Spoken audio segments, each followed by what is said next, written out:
Good afternoon. In this video, we're going to go to this past week's trades in the weekly recap.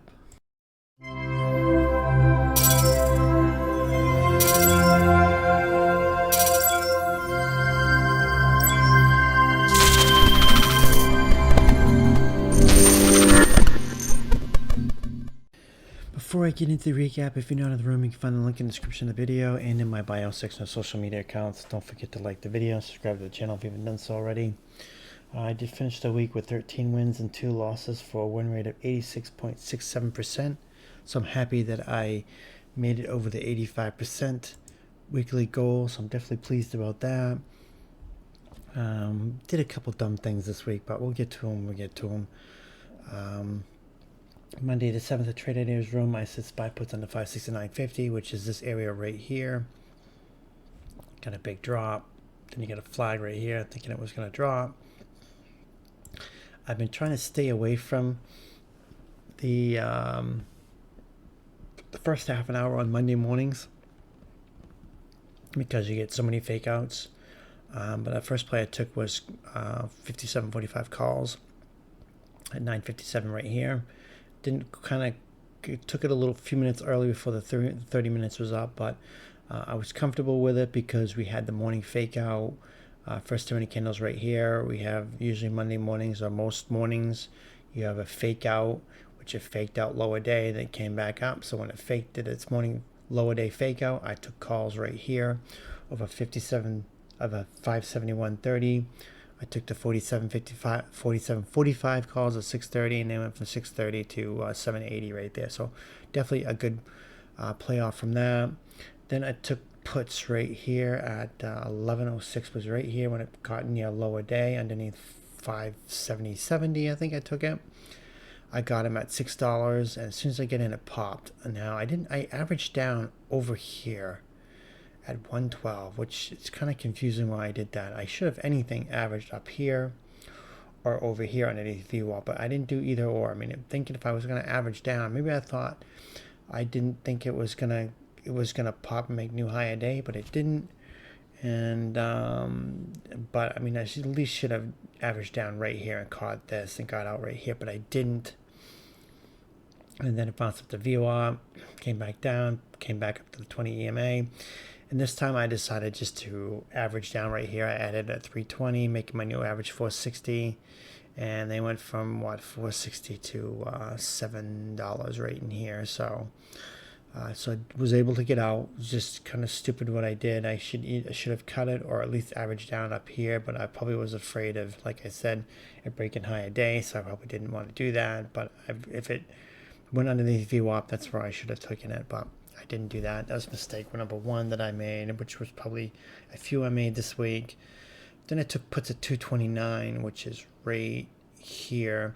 Got this massive red candle, got a green FU candle, and it broke 569.50. I took puts. I took the 57.15 puts at 540, and we had this huge dump that went to 1990. So I got a 200% move on that. So I'm definitely pleased about that. Then on the 8th, Trade Ideas Room, I said SPY puts into 569, which is down here. I just rounded down to the whole number because I didn't want to use this right here. It's too close, too choppy in this area. So first 10 minute candles red. I didn't take new lower day. I was afraid of the fake outs. So but I didn't take this either. I don't know why I didn't take that, but I didn't take it.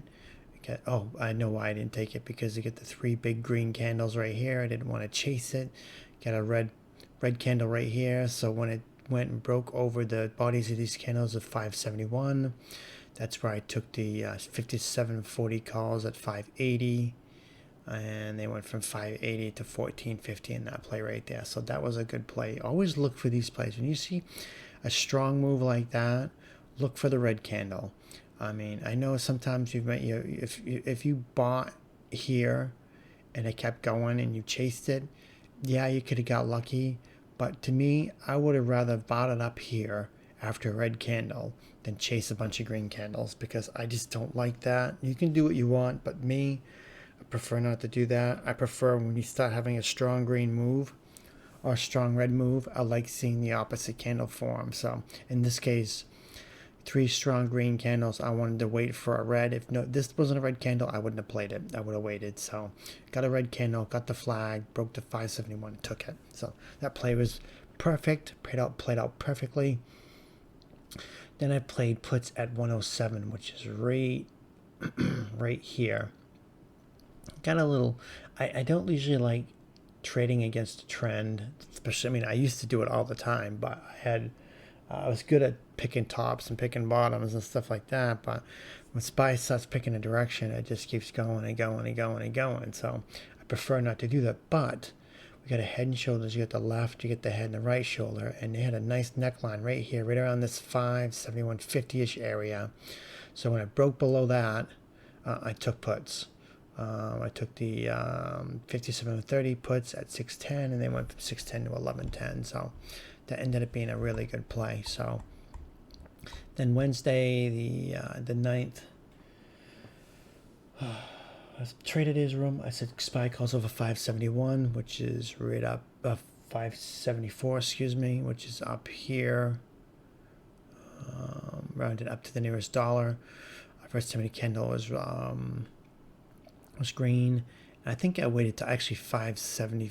I think I readjusted and picked 573.50 because we had this drop right here and it quickly got bought up. Once it broke pre-market high, a pre-market area right here, 573.50.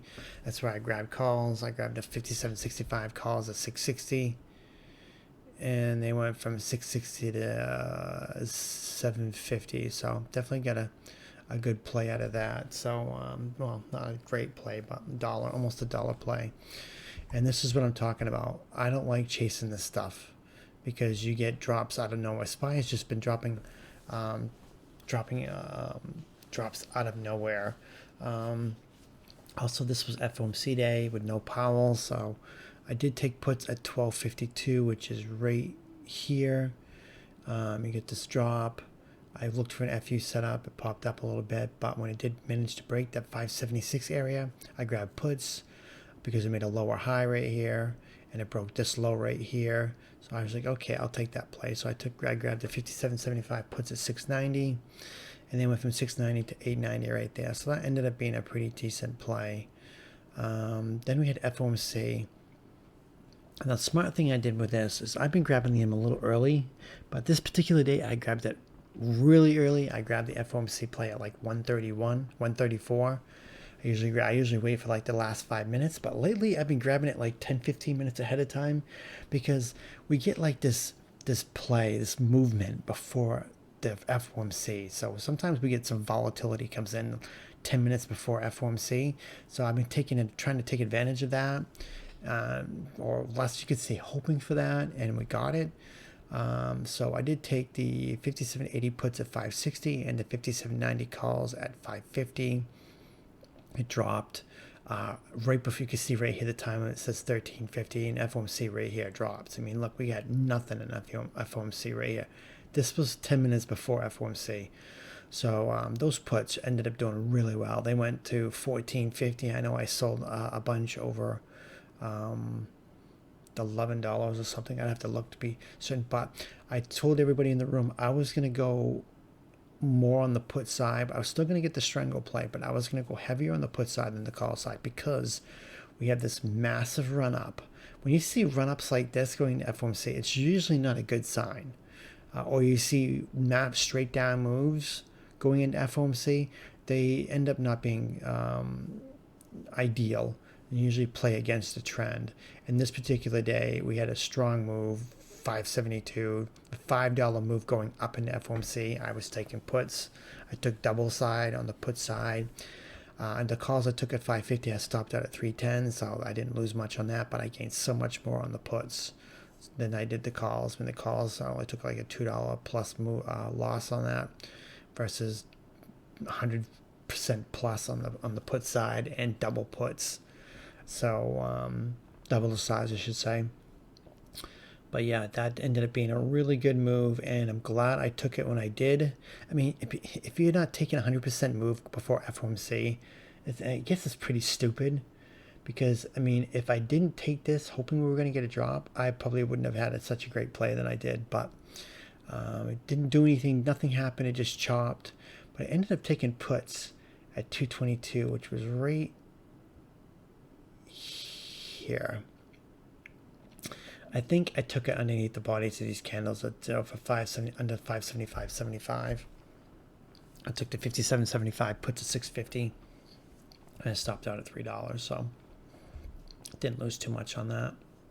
But I think I was thinking that because we popped up here, we didn't break this high, this lower high, that we were going to dump, and we came back down and I thought, okay, we're going to flush through VWAP, and it just didn't. It just chopped. So this FOMC was kind of a dud, but because Powell wasn't speaking, I was able to get the strangle at the money, and they moved so much more at the money than versus last FOMC where I was playing like 120 point spread or something along the lines of that.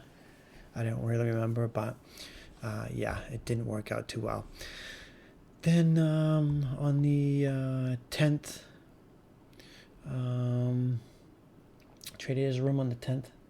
SPY puts under 574.50, which is the slow down here. First 10-minute candle was red. Second was I don't know why. What happened here? I took 57. I took the 57.45 puts at 9:38. I think I took it on the 575 at 6:30, and I don't know what happened here. I don't know why I didn't get out here. I don't know if the drop happened too fast and I couldn't get out. I'm not quite sure, but I ended up averaging down at 9:58, which is I think when it came up here. I averaged more at 320, making a new average $4, and it popped, and I ended up stopping out at $2. I'm not quite sure. This was a disaster trade. I don't know why I wasn't able to get out here, why I averaged down and didn't get out or couldn't get out. I don't know. I don't know what happened here. That was a stupid move on my part. Not quite sure what happened, but that was a dumb move number 2. I did take calls at 11:14, which is right here. You got it flagging underneath the VWAP, came back up. So when it broke above 576.20-ish, I think, I grabbed calls. I grabbed the 57.90 calls at 540, and they went from 540 to 680. So I got a $1 plus move out of that. Then I took puts at 151, which is right here. I think I grabbed it underneath 575.50. I grabbed the 57.75 puts at 750, and they went from 750 to 1270, so that ended up being a good play. Then on the 11th, I took, let's see, traded as room on the 11th, SPY calls under over 577, which is this high up here. First 10-minute candle was green. I didn't take the calls. I don't know what I was doing here. Maybe I got sketched up by this candle, but I said the traded his room SPY calls of 577. I should have taken my advice and just taken the calls, but I didn't. It made an inside candle, and I didn't take it right here. I'm not sure why I didn't take it. I should have taken it. I think I remember kicking myself in the room for not taking it. Then we had a massive move. Then I took puts at like 11:20, which is right here. No, 11:20, right here. I got the bodies. So when it broke below the bodies of these candles underneath 579, I think is where I took it.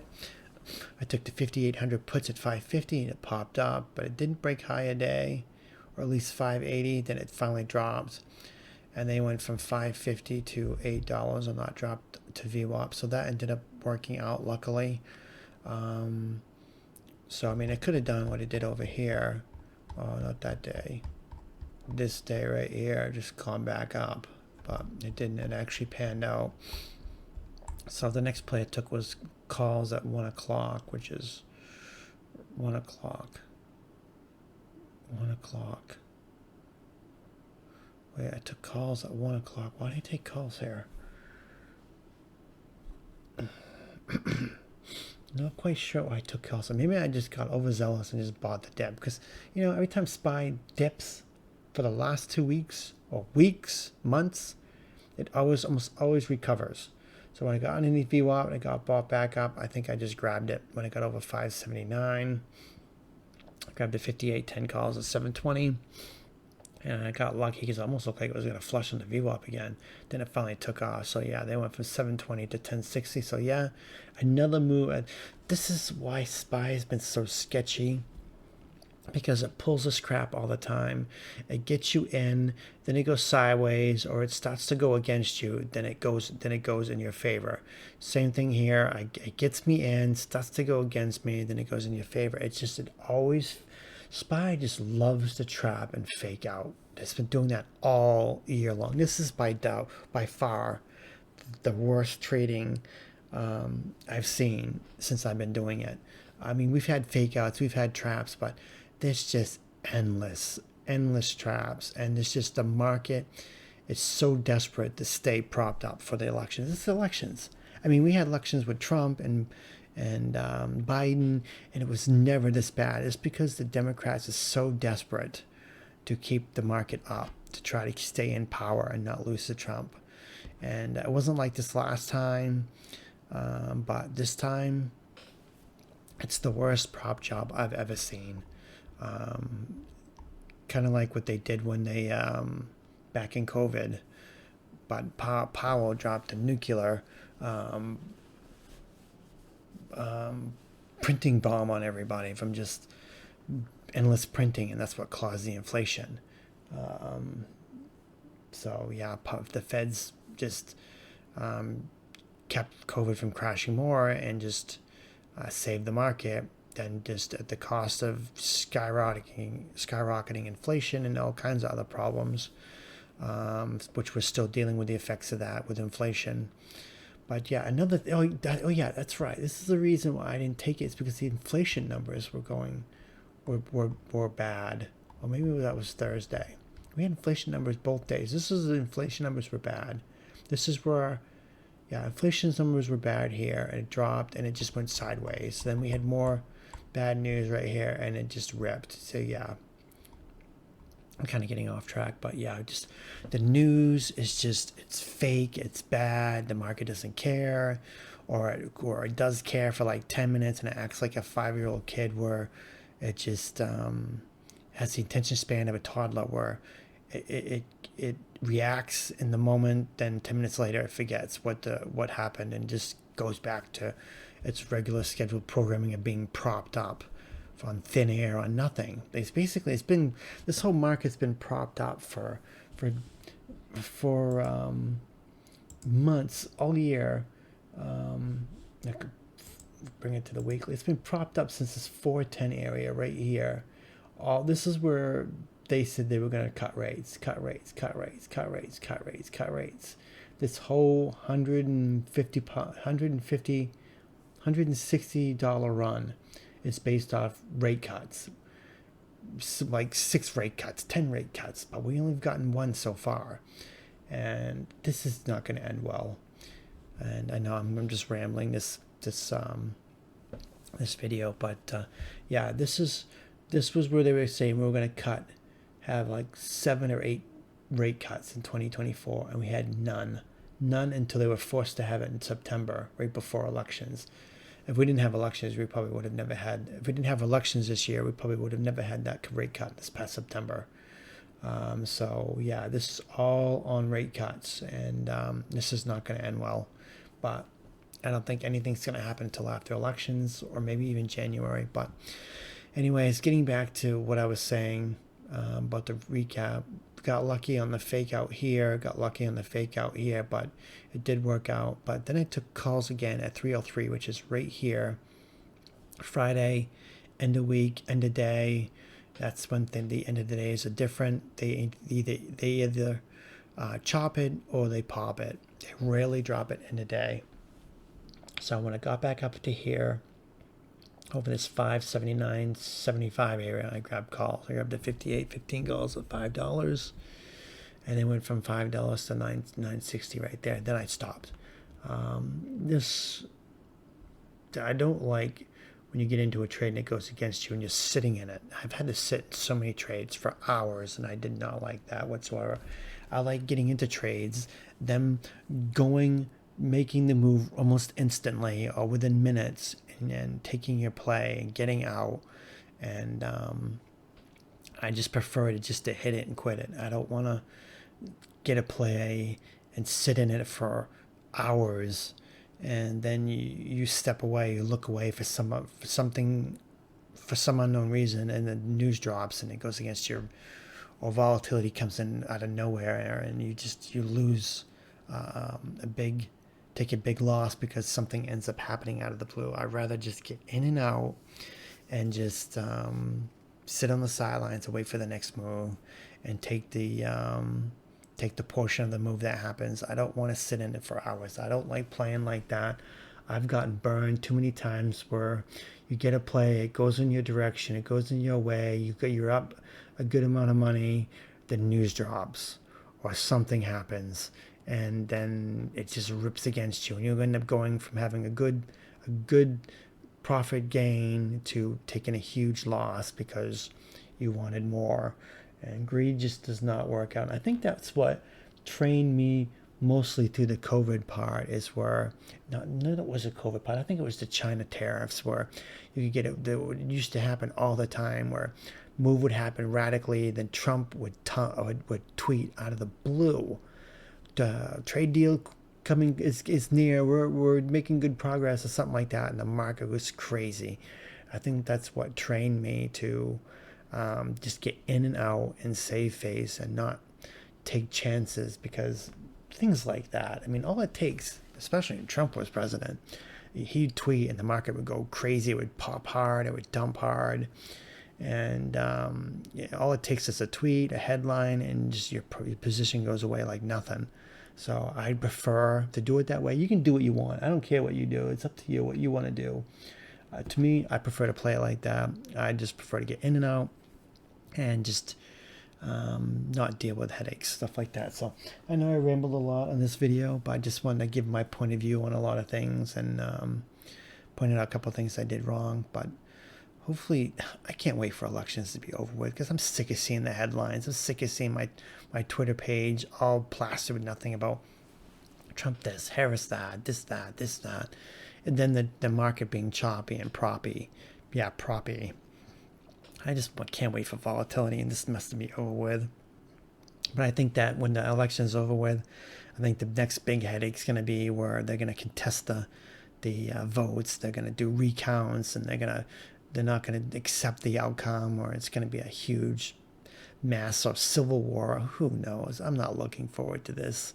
It's going to be a rough end of the year, I think, but we'll just take it one day at a time, and that's it. So a lot of rambling, my thoughts, and that's going to do it. So thanks for watching.